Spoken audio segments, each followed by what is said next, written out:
Have you ever wanted to meet an agent from the biggest voiceover agency in the world? Now's your Hello? chance.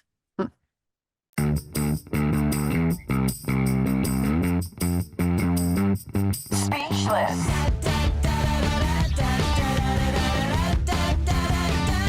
Speechless. I'm Kim, I'm Natasha. and this is Speechless.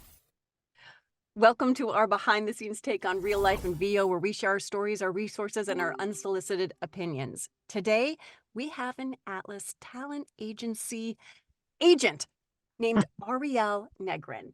She is amazing. She's Yeah. authentic. You're really going to love getting to know her. She specializes in promo. She did a little commercial and narration, and she is chock full of info. Hi. Hi. How are you?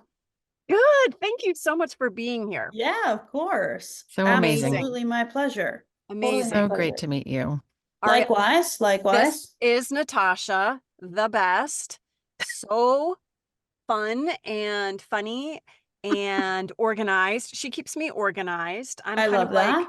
And she's my here. biggest fan, so Yeah. that's nice. So good. Yeah. Yeah, that's good. Well, it's lovely to meet you. Great to meet you. So we're gonna Oh. just Oh, my drink. Hold on. I forgot Yes. it. It's in the fridge. One second. Okay, go get it. Yay.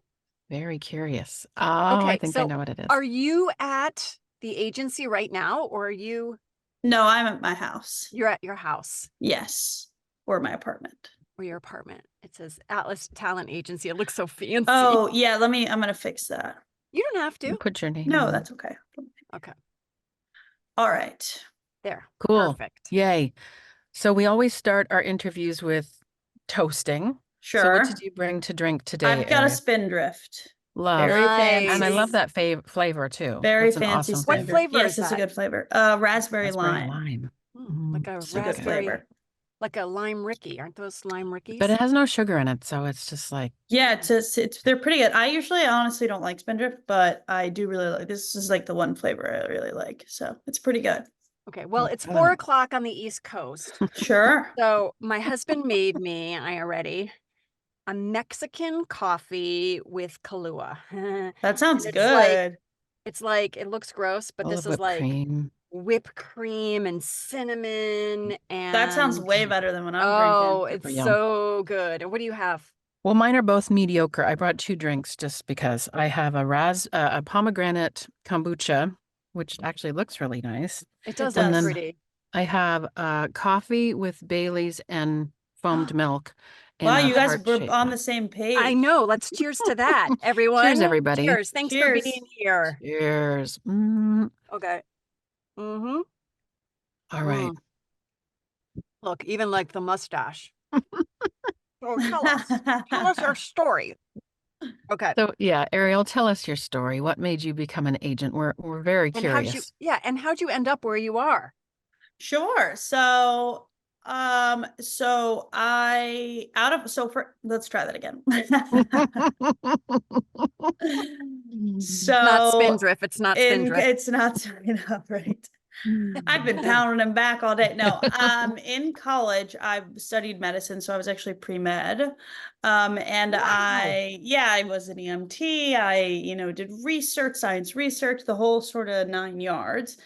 And I'd always really, really loved the entertainment industry, and really had a soft spot for it. And I just never really thought of it as like a lucrative or a pragmatic sort of career path. And so I took my MCATs, I applied to med school, and then probably like a week into applying, I pulled all my applications because I didn't want to get like accepted and then have a harder time deciding not to.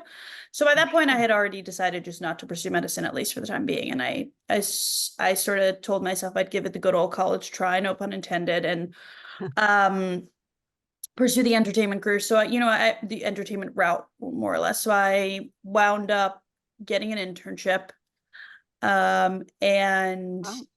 his name's David, and he owns a management company, and it's on camera management. And I interned there for about 6 months, and he had worked with the owner, John Wasser, of one of the owners and partners of Atlas, and basically said, if you don't hire her, then something's wrong with you, more or less. Like, she's great. You need to hire her. And so, yeah, they gave me an interview, and the rest is history. I worked at Atlas. I started out actually in the talent payment department, or the quote unquote the mail room, more or less. And that only lasted about a month before John was like, he needed an assistant. And he was like, I want you to be my assistant. So about a month later, I moved over and was John's assistant. And then from there, just kind of stuck with it. I wound up realizing I was pretty good at it. My ear was pretty good. John and I used to get into like debates of like, I would be like, you should submit this person. He's like, that person's never going to book. And I was like, no, I think they will. And then that person would book. And then he would be like, okay, maybe you know what you're talking about, sort of thing. And so, yeah, after a while, he let me, start helping making lists and listening to my suggestions more. And then eventually I was like, hey, I think I want to stick around and be an agent. Yeah, so they promoted me to junior agent maybe about like a year in, and then the timeline's all fuzzy now. And during COVID is when I became an actual full-time agent. It was like the middle of the pandemic, which was kind of weird because obviously the whole world shut down. Yeah. Voiceover was still kind of like going on, but because you could do it remotely. But yeah, I mean, it was a weird time, but it allowed me to sort of get my feet wet without like completely diving in fully. But yeah, the rest is history. Here we are. Okay, so do you go ahead? I have so many questions. Go ahead. So being an assistant of arguably the biggest voiceover agent in the world seems slightly stressful to me. Like, that seems slightly stressful to me. Yeah, I mean, it definitely was. It wasn't like a walk in the park. Like the admin, from the admin to, I can't even imagine, go get my dry cleaning, or is it more like do this whole project and you have to know all the app? Like, I can't even wrap my head around what that looks like. John wasn't really the kind of guy who was like, go get my dry cleaning. Go get my dry cleaning. Cheers to that. Yeah, cheers to that. Wait, an excuse for a sip. Go. But if he did need something like picked up, I would of course go get it. But he was more the type to be like, call me a delivery service to get this done, and less of like, go do it yourself sort of thing. But yeah, I mean, it was more like John is very much like the tough love guy at the agency, and like he has like the biggest heart, and his bark is like way worse than his bite, right? So note to self, right? Yeah, and he would want things done. He was very particular about the way he wanted things done, and about being able to like fully support and trust and rely that I would get things done, because and as an agent now, I actually do understand a lot of that, because it's like this business you work so hard to build up, so then to trust it with an assistant, and like they send one wrong email and that can sort of totally tarnish an entire relationship, is a little scary. And it's like a really good exercise in trust and letting go sort of thing. But I sort of, just the environment in which I grew up in, I felt like was really helpful for, my mom was always very much like the tough love kind of gal. And I think it was sort of helpful training, more or less, for John, so John didn't really faze me too much. And, John would, be like, there's got to be this fire in your belly, and it was, and granted, everybody makes mistakes, right? Every assistant, nobody's perfect. There were a couple times, but John, would get angry about it, and then a minute later, he'd be like, it's fine. He'd forget about it, You mean when you press reply all?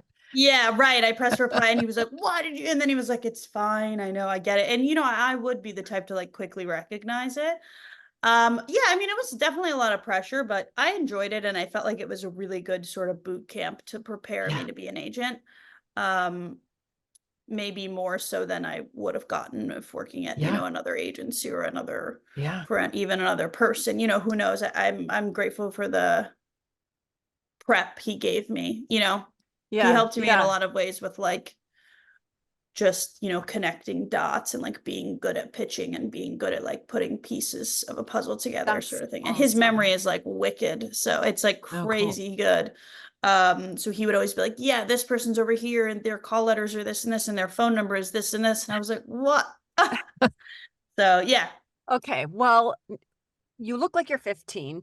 So my guess is that In the best way in possible. the Thank you best very way much. possible. So my guess is you kind of countered his, like your intuition and your Yeah. generation countered his intuition and his generation in terms of like what clients are looking for and why somebody Yes. would book and why somebody Cool. wouldn't book. Very Yeah, cool. right? Yeah, he had expressed that, and honestly, I do think it was a really good balancing act because I sort of had like a fresher ear, a younger perspective on like what was trending, what would book, what wouldn't book, and I think John is very, I hate to say old school, but he is old school because he was sort of becoming an agent. He was an agent during the time where Right. you had to not physically knock on doors, or you had to physically go visit somebody and convince them of X, Y, and Z, or you'd show up with cookies and that would be the way to get on their good side, Yes. or like, and he was constantly like, pick up the phone, pick up the phone, pick up the phone. And like, not that I had a problem picking up the phone, but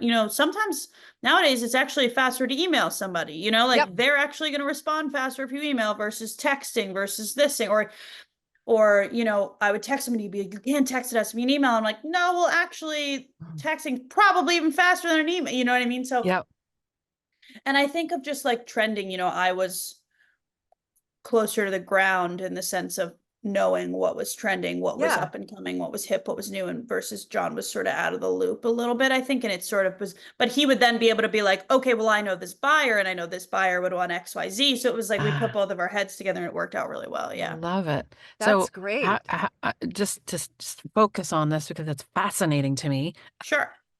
Did he suddenly, you didn't get fired, you got promoted, and now he's needed a new assistant. I can't even imagine filling your shoes. Oh, thank you. I appreciate that.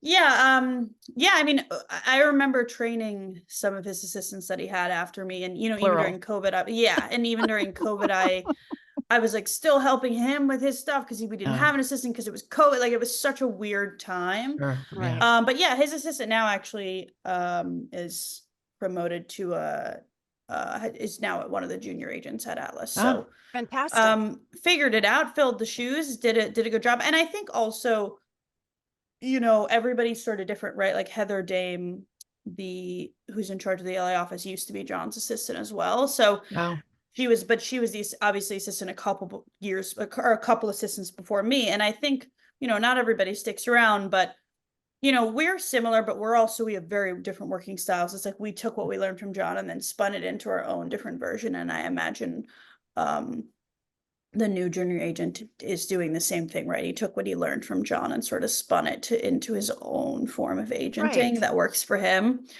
And yeah, I think you're seeing talent through your own eyes and your yeah, own experience and your own ear, all based of what John taught you. So I feel yeah, like it's really cool. Yeah. yeah, yeah. It's interesting. It is really interesting, and and I've learned a lot from Heather over the years. I sort of was able to, because now that I'm in LA, Heather was sort of like my mentor, and I was able to learn a lot of agenting styles from her. And, even from watching Lisa, who's the other partner and owner of the company, it was just like I was able to take a little bit of everyone's agenting style, see what works, and then try and mix it with what works for me. I'm very not cool. as, more or less, John always uses the word aggressive as John, but I'm not as, schmoozy as other Somebody people, else, or right. yeah, or or it's like a mix. I'm schmoozy, but I'm like a mix of both sort of thing. It's like a nice, a nice middle ground, more or less. That sounds like a really fun job, actually. Yeah, it is fun. I mean, I would be happy to do that. especially during COVID, it really gave me like the sort of space to figure it out. Sure. So Well, do you have any more questions before we move on? Oh no, I'm ready for you to pepper Yeah. her with So questions. Yeah. I know our listeners are like, how do you know when you're ready for a sure. big time agent? And a lot of people have asked us, and we always like when you are making when you have the skills, the talent, the experience, And your work tech is up, already. you have work that's coming in on a consistent basis, and I always give, well, I'm not going to even taint the answers to the questions. How does our listeners know when they are ready to submit, in your opinion?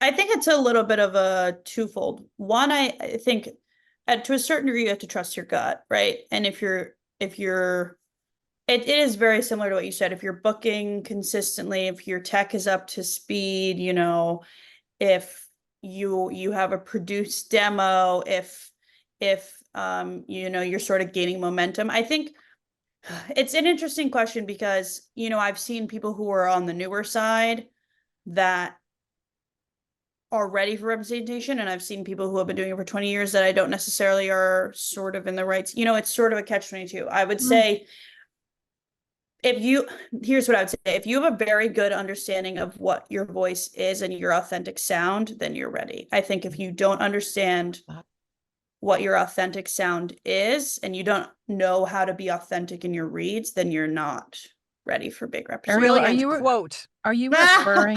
Thank you. Yeah, a perfect quote. Are you referring to animation only, or are you referring to commercial as well? That just means anything. I think if you don't understand how to, I think people so often try and emulate what they think a voiceover actor should do or should sound like, what a commercial should sound like, what a promo should sound like, what a cartoon should sound like, as opposed to finding their own authentic sound and their own authentic voice. I think once you're able to do that, it's a very good sign that you are ready for representation. Don't put on your pretty voice, folks. Exactly. I'm going to read a commercial. I'm going to put on a pretty voice. Correct. Yeah, this is what I think. And if this McDonald's commercial, if this is how this is what it probably should sound like versus like, this is how I would read it, you know?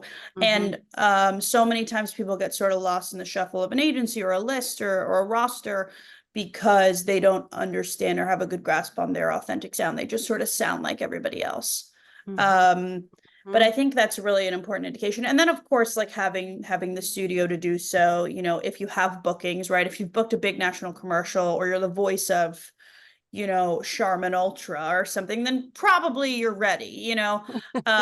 Those are also good indicators. Sometimes, you know, we have people whose voice coaches and casting directors will swear down that these people are ready, you know, things like more obvious indicators like that. But I'd say just really having a good understanding of your voice and where your voice sits naturally is a good indicator. So people are preparing to submit to you. Give us the rundown on what they have to do to prepare.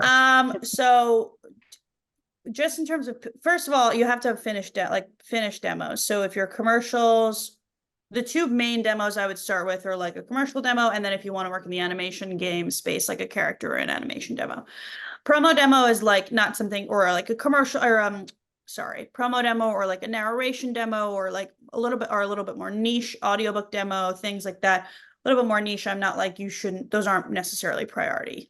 We can use a commercial demo to pitch for promos, sort of thing.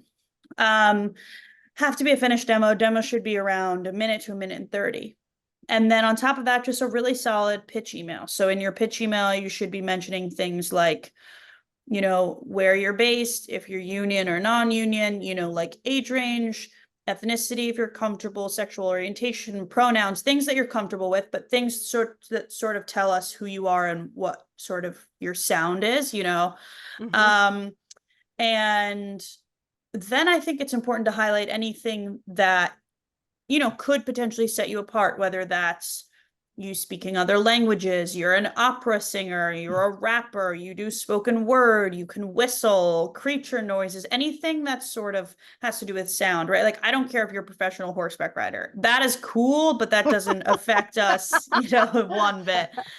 But if you can sound like your horse, you're in. If you can sound exactly, but if you could sound like a horse, cool. That's exactly right. Sometimes, you know, but like if you can do a perfect voice match of Tom Hanks or, you know, just anything like that, impersonation, anything to do with sound that will sort of set you apart, comedy, improv, acting, theatrical background, anything like that. Just anything that will sort of help you fill, or that will allow you to fill some sort of niche spot in the roster as well.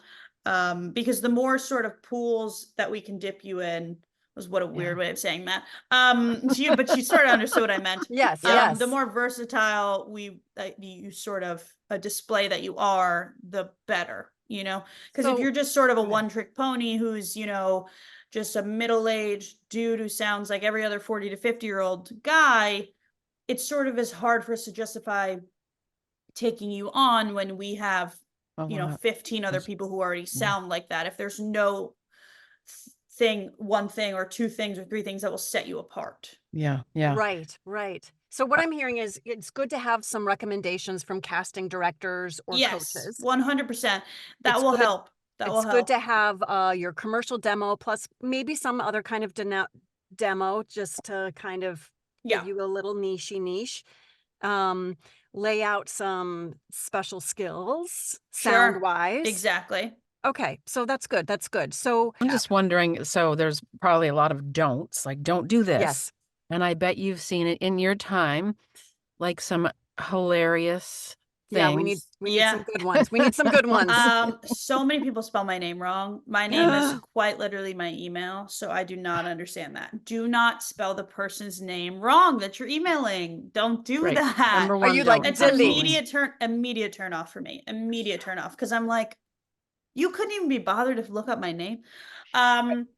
If you're make sure you're pitching to the right agent, right? So unless it's a situation where you know you've met an agent, a specific agent, and they say, hey, reach out to me. If you're just like cold emailing an agency and you're like specifically an animation and games person, don't reach out to the commercial person who doesn't touch animation and games. Like, it's sort of a waste of a pitch. It sort of shows you didn't really do your research. It's just not a great look. And the animation or the commercial person's not going to be able to make a decision, so it doesn't really matter. It's just like a waste of an email. Right. I don't need an email that's like 9 paragraphs long explaining your life story and how long you've been doing voiceover and how many kids you have and you have a dog and your dog loves when you're in the booth, and it's like, I don't care. Like, that's all fine and well, but I just like, don't give me too much information. And then I've also seen the reverse where it's like an email being like, hey, I'm John Smith and I do voiceover located in Canada. Thanks. And I'm like, okay, well, how old are you? Do you have a demo? Like, don't, Wow. because then I'm like, well, Right. I'm not going to, if you're making me do the work and ask the questions, I'm not going to want to do that. You should be saving me time. Right. Right. I see. Those are probably And like, if the agency doesn't respond or get back to you, would you Mm. say follow up in like 6 months, in a year? Are you like I was told, you're just going to plant a seed and then come back and follow up. I Is that think it's fine. You know, if you're following up like 4 or 5 times a week, you know, or like even a no? month, don't do that. I'm I've saying seen like every people, 6 months or yeah, so. every couple of months is totally fine. I would say that if you've pitched yourself and let's say they pass on you, then it's hard to justify following up if you have nothing new to add, right? If they've already Right. passed and you have no new materials, you have no new bookings, you have everything exactly the same, odds are the circumstances haven't really changed and it's still going to be a pass. If you have something new to add, 100%. Or let's say you never even heard back from them. That's totally fine. Or they were like, hey, not right now, but follow up in 6 months. Completely fine. But if it's like, you know, you've booked 3 things, you have pretty decent demos, but nothing's really changed. You have the same demos, you've only really booked those same 3 things, then like I said, odds are the answer is going to be the same that it was the first time. Okay. Cool. That's so helpful. Kim was saying yesterday, and wasn't sure about this, where she said, even if they say no, you follow up. So Yeah, but I not right guess away. what kind of a no? No. Yeah. But did I give the right information? No. Well, if they Maybe say not. no, but I like that idea. What Like about if in a you've got year? something new. Yeah, Yeah. I think then again, yeah, if you've improved and you have something new, but if you've not, I think also it's hard to justify because if you say you've gotten this much better and nothing's changed, then I'm like, well, how do we It's really true. Yeah. know? Did you It's update your true. demo? Did you do Have you anything? worked? Yeah, Have you exactly. worked? Have Exactly. you And it's like, worked? even if you haven't worked, but maybe you have a brand new demo and the demo's, you know, then it's like, at least something's different that shows us. But if there's no proof to back up the fact, like anyone could have said it. Yeah, I've been coaching with so and so for 10 months and I figured, you know, and I've gotten so much better. And I'm like, okay, well, how do I know that's true? You know what I mean? Right. So I don't think it's bad to follow up. I think you just have to have something new to add to the conversation. Yeah, Good. cool. Another quote. Full of That's them. right. Full of Yeah. them. All right. Okay, Well, what else do we have? I'm the dreaded looking. question. Oh, What are you looking for in audition that you would submit to a client? You know, what makes one audition better than another? That's such a difficult question Sure. and vague, but at the high level of which you are at, it doesn't get higher than Atlas. What stands out at that level yeah, you've got all these people on your roster too. Like Yeah. I'm that are like, the how do you best of the best? who are the They best should of the be. best? How They are should be they? the best of the Yeah. best. How Yeah. do you go yes, no, yes, no? You know? There's a bunch of parts and that go into having a good audition. First and foremost, like I said, when you know you're ready for an agent, right? It's like having a good understanding of your voice and having an authentic sound. If you just sound like everybody else, it's sort of hard to justify putting you through over. Then we're kind of like, well, we either submit all three of these guys or neither, because they all kind of sound the same, and odds are they're not going to just choose one of them. They're probably going to choose somebody who's a little different. So, you know, having an understanding of your authentic sound and having an authentic sound, I think, is really important. Yeah. Second, following the direction of the audition. If it says slating, slating. If it says labeling, labeling. I mean, there are so many times where people are submitting late, even if it's an hour late, even if it's 10 minutes late. A lot of the times, if it's due at 10, I'm then collecting auditions at 10 and it's sent by 10:15. So if you're getting in at 10:16, I'm not going to go I'm not, and I hit send, I'm not going to make myself look bad and be like, we have somebody who was late and blah, blah, blah.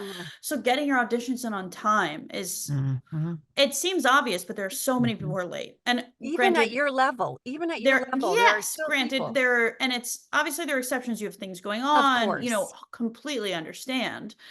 But if you're consistently late in your auditions, it's hard to want to pitch you or submit you for things because it just gives off this feeling that you're unreliable, right? Right. I mean, also, this also should go without saying, but like if you're difficult to work with, it's sort of tricky to want to submit somebody that's difficult to work with, because then it's our reputation on the line, your reputation on the line, you know, and we're like, when we trust you to interact with this buyer, this client, and show up on time or not complain about rate once it's done with, and that's not a very common thing, right? Like it's not like I'm like, oh, I hate you. No, but it is, it's, you know, if there's somebody who I know is always on time, reliable, easy to work with, and somebody that misses sessions constantly and things like that, it's like, well, I'm going to submit the person I know is going to show up.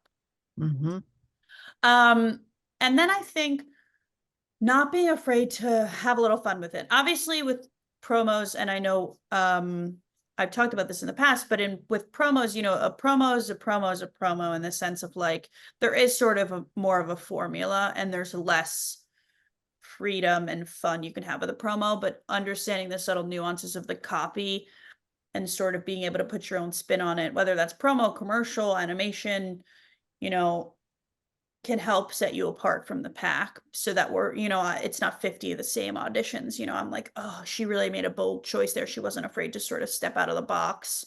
We can really appreciate that. And at the end of the day, I mean, it's voiceover, right? We're not sending people into space. We're not performing open heart surgery. Right. So it's like, you should be having fun with it. It is not that serious. So just being able to loosen up, be yourself, take chances, take risks. And yeah, just a good understanding of the copy as well. So many people say it's the first 5 seconds of the audition. Is that true? What do you mean? Where like, you know, or Like, you don't? yeah, like a lot of casting directors say it's the first 5 minutes. We only listen to the first 5 seconds of the you know, the audition, and then we know if you've dropped in or not. Would you say that's true for yourself as well? Yes, I would. Interesting. If you've not grabbed me by then, you're not going to grab the listener listening to a commercial. Plus there are people who have grabbed me by then, who have really understood the copy by then. So I'm not going to, it's hard to justify keeping you in versus somebody who got it in those 5 seconds. And yeah, I mean, it is really true. I know a bunch of casting directors who really only listen to the first 5 seconds. So it's, which is also why, yes, second and third takes are important, but first take's got to be the one to really hit it out of the park. The one that you take the chance on? That's a hard question. I know. That is a hard question. People go, I hear different things from different casting directors, and I think that's why it's important to get to know the casting directors and the agents. I would agree. In the circles. it kind of goes either way. It's like there's not a 100% answer to that question. There's I don't know, because yeah, sometimes I'm like, yeah, I do think that's what's going to set you apart.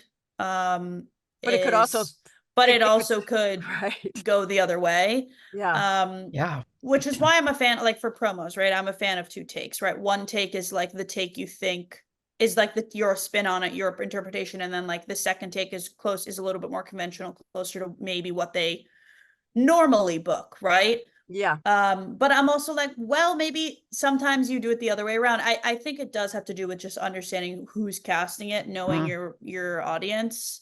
Yeah. Really. So there's not, I wish I could be like, yeah, 100% of the time, I think it actually makes sense to put the bold choice first.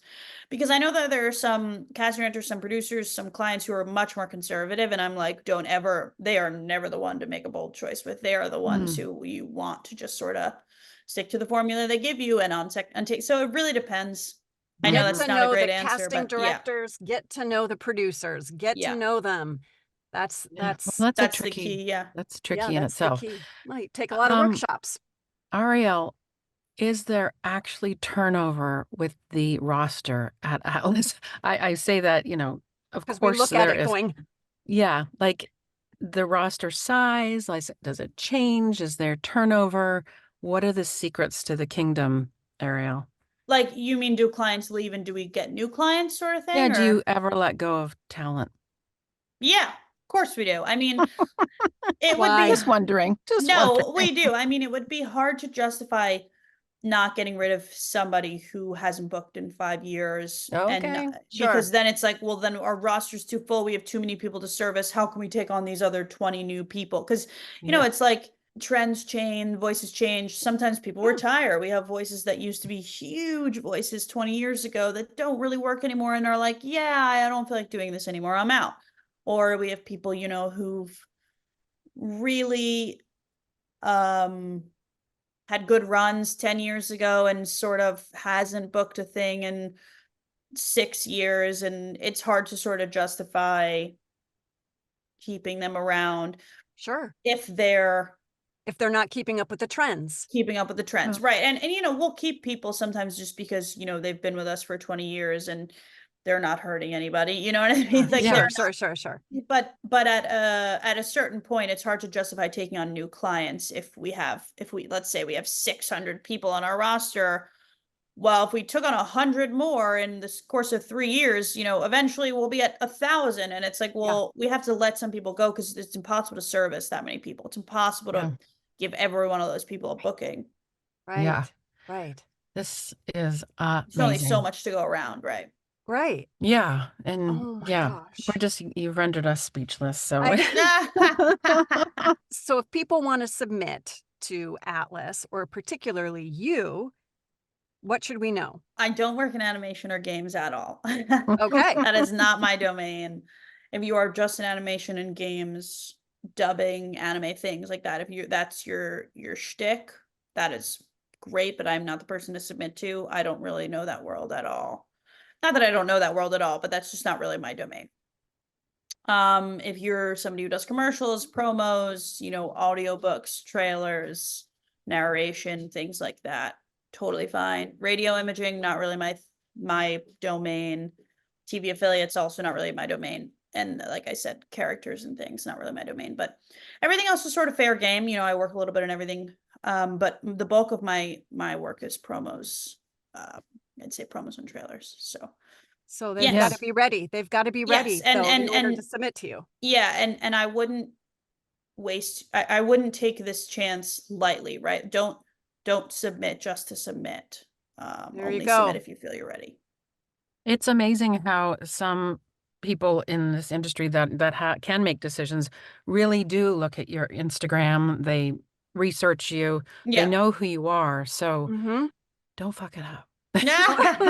Just wait. If you're in doubt, take a step back and wait. Yeah. And ask a really good coach. Talk to a coach, talk to other voiceover artists, talk to casting directors, talk to people, the voiceover community albeit big, is really tight knit and is kind of small, in that sort of sense. And everybody knows everybody, and everybody knows somebody who worked here, who worked there, networking goes a long way. Talking to people goes a long way. Getting opinions, talking to coaches, voice directors, things like that, never take that stuff for granted. Yeah. Don't be afraid to sort of, get opinions from other people. Yeah. Educated ones. Good. Yeah. Hey, thank you so much. Yeah, my pleasure. What an honor to have you here. Cheers. Thank you guys for having me. I really appreciate it. Oh, I love it. All right, popping in with our speechless promo in between the show. Hope you're loving it. We were loving that interview. Thank you to our sponsors, StudioBricks. We love you, StudioBricks. And Vocal Booth to Go. We love you too. Thank you so much for being our sponsor. We appreciate you so much. Absolutely. Hey, listen, we've got something coming up in August. August 3rd, specifically, one day only. It's a pop-up casting workshop. You want to get to know casting directors? If you watch the show, you'll know why. We have 3 educational opportunities on August 3rd. Sign up on our website, speechlessvo.com, and you will find all the details there for sign up to attend. Yeah, the casting directors, Marilyn Wisner, the 2 casting directors at The Voice Caster, and Christine Paiva. So excited to have them. But then you're also getting meals. You're getting a full lunch. You're getting a cocktail party. You're getting all the drinks, including coffee service, but wine, beer, all the things. Yeah. You get the recording of the event as well. Okay, so was that enough? I think maybe that was enough to share, but we also want to share one more thing, and that is our Speechless Secret Society. So the really great thing about that group is that once a month we get together and we talk about wins and challenges and give advice to each other. And then we also do some educational things that raises the bar for everyone. So check out speechlessvo.com, and we'll see you on the other side. This episode of Speechless is brought to you by Voice talent need quiet. For us, quiet comes in the form of a StudioBricks booth. I love my StudioBricks because it's whisper quiet in my incredibly noisy neighborhood. And I love my booth because when clients see me on Zoom, they know I'm a pro. Go to StudioBricks.com. World-class sound isolation, light environmental footprint. Kim, have you ever made a pillow tent in your hotel room when a client asks for an audition or a job when you're away? Yes, and I know what you're going to say. VOMO, the VO mobile booth, right? Right, exactly. Yeah. It's a portable vocal booth and ready for recording wherever and whenever. I feel like I really need that because I get nervous about pillow forts. So why do we need it then? Because it folds up very nice and neat and you can take it with you wherever you go. Absolutely. And you can check it easily, which I've done many times. And also it comes with accessories like a light. And you can position your mic however you want. No more pillow forts, please. Yes, please. Vocalbooth2go.com for VO recording and accessories. Speechless.